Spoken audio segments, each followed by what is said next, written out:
Assalamualaikum warahmatullahi wabarakatuh. Bismillah walhamdulillah wassalatu wassalamu ala rasulillah wa ala alihi wa sahbihi wa mawala. Subhanaka la ilma lana illa ma'allamtana innaka antal alimul hakim.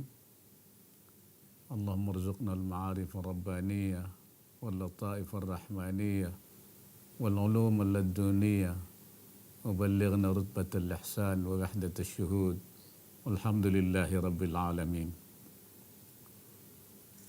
Yang saya hormati para mustasyar pengurus besar Nahdlatul Ulama,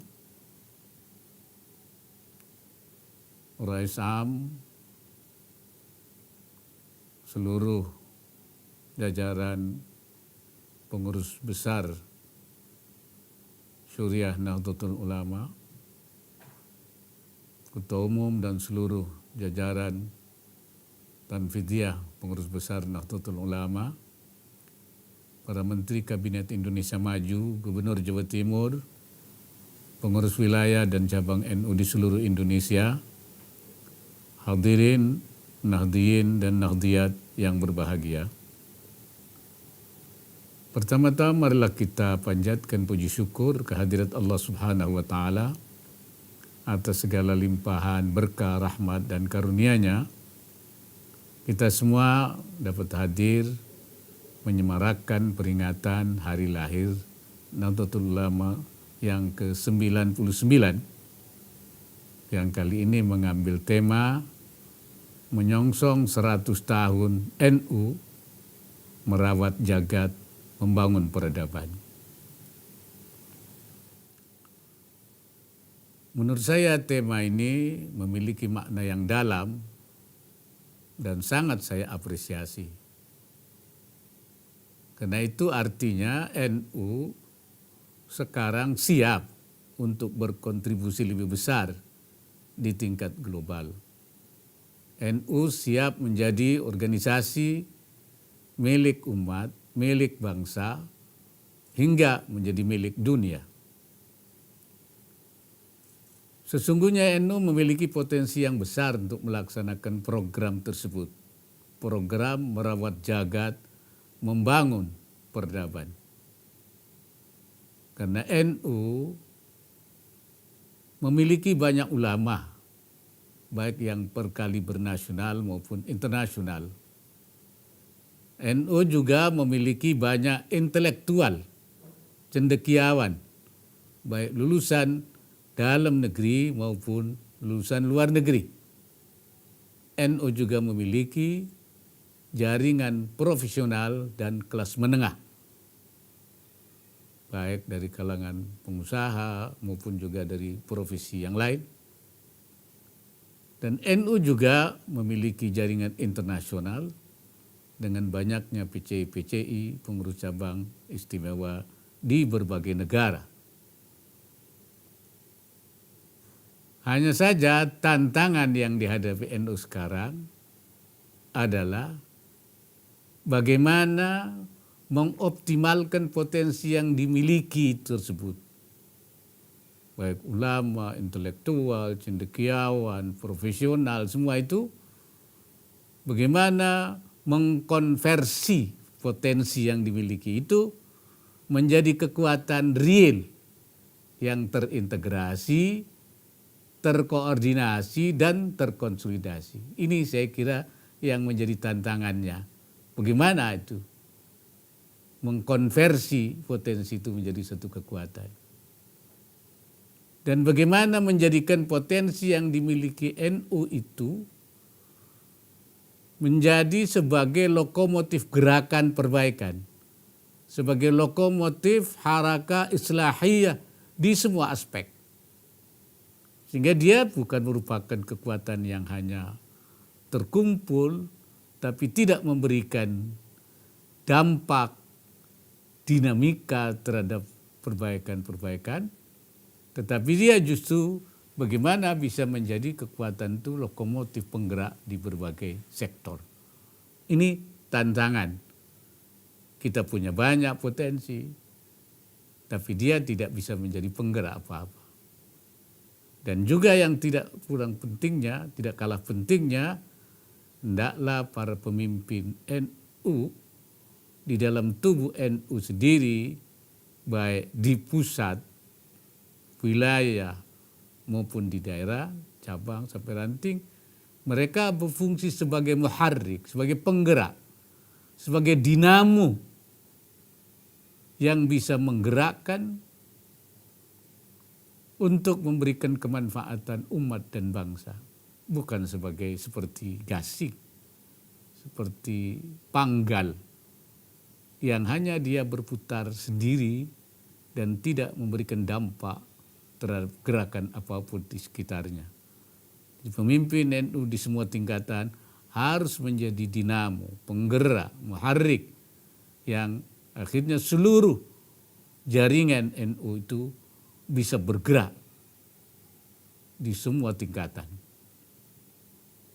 Itu arti daripada Nahdlatul Ulama itu, kebangkitan ulama. So, kalau tidak terjadi gerakan, itu bukan Nahdlatul Ulama lagi namanya, tapi Sukutul Ulama, diamnya ulama. Saya kira itu masalah-masalah yang memang saya berharap bahwa kita bisa menggunakan semua kekuatan seperti juga yang diharapkan oleh Presiden dan juga banyak pihak yang menaruh harapan besar terhadap peran NU ke depan dalam memberikan kontribusi baik untuk tingkat nasional, kehidupan kita berbangsa, bermasyarakat, dan juga dalam perannya di tingkat global yang sekarang ini memang memerlukan gagasan dan pikiran-pikiran jernih untuk membenahi berbagai konflik yang terjadi di berbagai belahan dunia. Cara-cara penyelesaian melalui politik belum mencapai hasil, melalui militer apalagi bahkan menambah ramainya pertempuran. Mungkin adalah pendekatan kemanusiaan yang didasarkan oleh ukhuwah yang sudah kita miliki, yaitu ukhuwah wataniyah, ukhuwah islamiyah, ukhuwah wataniyah, dan ukhuwah insaniyah yang bisa menjadi model bagaimana bisa menyelesaikan, membangun dunia yang damai, membangun dunia yang baru, atau kalau istilahnya Bung Karno itu to build the world new, ya, membangun dunia yang baru, yang lebih damai, lebih sejahtera, lebih bersaudara. Di dalam semua kita yang kita lakukan bagi NU, ada satu hal yang kita tidak boleh lupa. Kita tidak boleh keluar dari khittah Nahdlatul Ulama, khittah Nahdliyah. Kita harus berada di dalam kerangka khittah Nahdliyah karena khittah adalah platform. Khittah adalah pijakan kita di dalam melakukan langkah-langkah dan gerakan.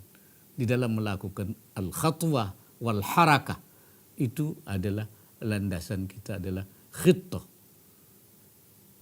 Khittah Nahdlatul Ulama menurut pemahaman saya adalah khittahnya para ulama. Khittah para ulama adalah khittahnya para nabi. Khittahnya para nabi artinya adalah khittah nabawiyah. Khittah nabawiyah menurut pemahaman saya adalah khittah islahiyah, yaitu khittah perbaikan. Itu seperti dikatakan oleh Nabi Allah Syu'aib, in uridu illal islah mastata'tu wa ma taufiqi illa billah. Tidak ada yang kehendaki, tidak ada yang kita inginkan kecuali melakukan al-islah, perbaikan-perbaikan di semua aspek. Itulah sebabnya Maka Hadratus Syekh Hasyim Asy'ari menyatakan bahwa Nahdlatul Ulama adalah jam'iyatu islahin, organisasi perbaikan. Nahdlatul Ulama adalah harakatul ulama fi islahil ummah, gerakan ulama dalam memperbaiki umat, diniyatan wa ijtima'iyatan, baik menyangkut masalah keagamaan maupun masalah kemasyarakatan. Kemasyarakatan tentu menyangkut soal ekonomi, soal budaya, soal politik, dan semua aspek kemasyarakatannya. Nah, khittah inilah yang menjadi pedoman yang kemudian kita implementasikan dalam berbagai khatwah, langkah-langkah, berbagai harakah. Semua langkah yang kita lakukan harus tidak keluar dari khittah. Maka khittahnya adalah islahiyah, khatwahnya dan harakahnya juga adalah khatwah islahiyah. Perbaikan. Tidak untuk yang lain-lain. Bukan untuk kekuasaan seperti yang saya katakan. Sebab urusan kekuasaan adalah itu khatwah rabbaniyah, itu urusan Allah.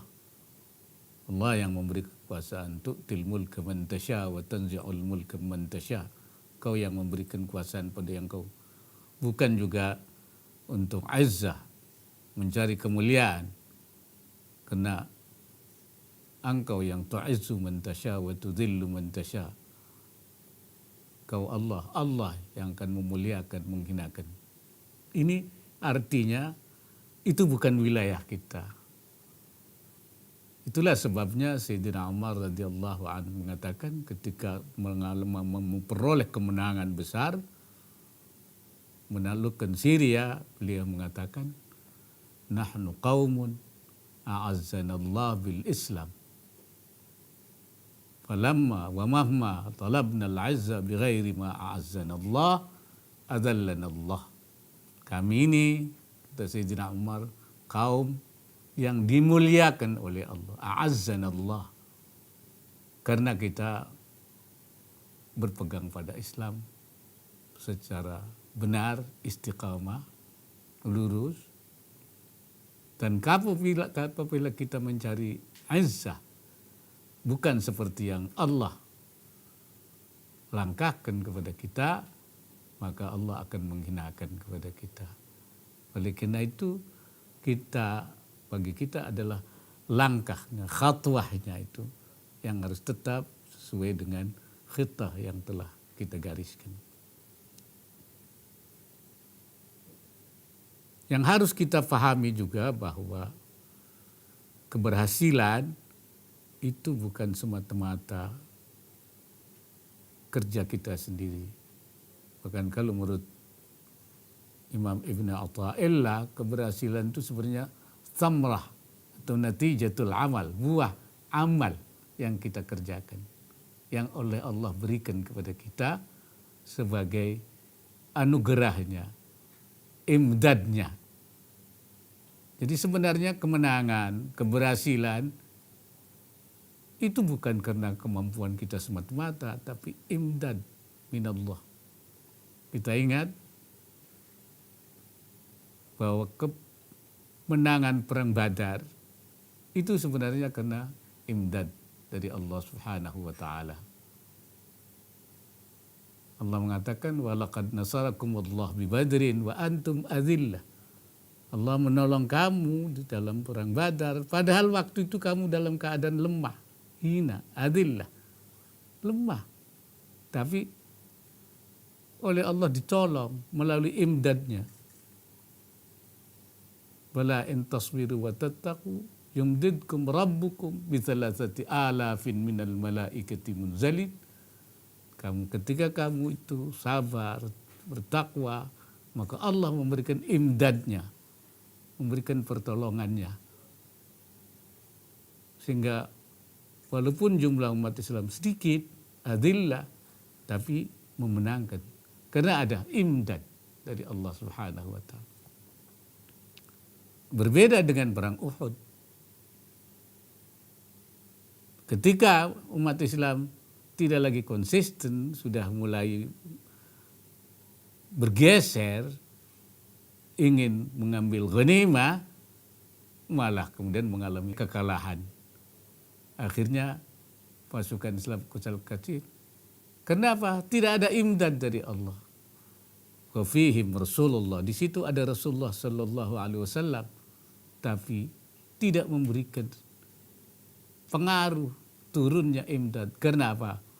Karena umat Islam ketika itu tidak konsisten berperang untuk mengawal sesuai dengan instruksi aturan yang ditetapkan oleh Rasulullah.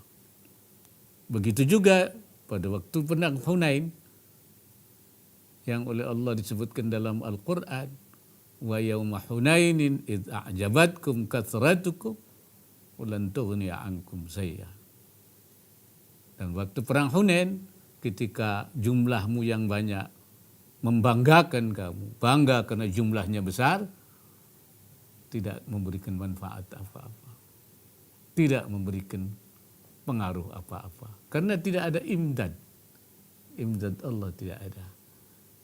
Jadi, dan imdad itu kalau menurut Imam Ibn Athaillah turun mana kata kita dianggap siap untuk menerimanya itu. Wurudul imdad bihasabil isti'adad, kata beliau. Datangnya imdad sepanjang kita siap menerima imdad itu. Artinya ketika kita tidak diberikan imdad, itu Allah menganggap kita belum siap untuk menerimanya. Kita masih belum dianggap belum rasyid, belum pintar, belum layak, atau kalau bahasa fikihnya mungkin masih mahjur alaih, masih belum, masih tidak boleh diberikan kewenangan-pengenangan. Walaupun Allah sudah mengatakan dalam Al-Quran, wa'adallah alladzina amanu minkum wa amilus salihat la yastakhlifannahum fil ardi.